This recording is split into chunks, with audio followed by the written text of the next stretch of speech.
কথায় আছে, ছবি মনের কথা বলে। মনের কথা জানতেই হয়তো নিজের সর্বোচ্চ দিয়ে রেললাইনে দাঁড়িয়ে ছবির নেশায় বুঁদ হয়েছিলেন ইশতিয়াক। কিন্তু কে জানত তার শখের এই ফটোগ্রাফি কাল হয়ে দাঁড়াবে ইশতিয়াকের জীবনে। রাজশাহী সরকারি কলেজের স্নাতকের শিক্ষার্থী ইশতিয়াক। পড়াশোনার পাশাপাশি শখ ছিল প্রকৃতির অপরূপ সৌন্দর্যকে ফ্রেমবন্দি করা। আর এই শখ পূরণ করতে গিয়েই নিজেকে বিলিয়ে দিয়েছেন ইশতিয়াক। প্রকৃতির ছবির পাশাপাশি নিজেও আজ কেবলই ছবি। শুক্রবার ২রা মে বিকেল ৪:৫টার দিকে ছুটে আসা ট্রেনের ভিডিও করার সময় আরেক ট্রেনে কাটা পড়ে রাজধানীর কুড়িল বিশ্ব রোড এলাকায় ইশতিয়াক আহমেদ। জানা যায় রাজধানীর খিলক্ষেত এলাকায় খালার বাড়িতে বেড়াতে এসেছিলেন তিনি। শুক্রবার খালাতো ভাইকে নিয়ে কুড়িল বিশ্ব রোড এলাকার রেললাইনে ট্রেনের ভিডিও করছিলেন। আর ওই সময় দুর্ঘটনায় ঘটনাস্থলেই তার মৃত্যু হয়।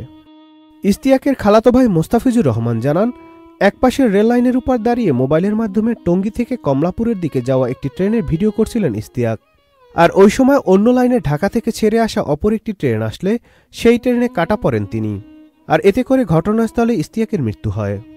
মোস্তাফিজুর আরও বলেন, ভাইয়া আমাকে বলছিলেন ভিডিও করার সময় ট্রেন আসে কিনা খেয়াল রাখতে। উনি ভিডিও করার সময় ট্রেন চলে আসে।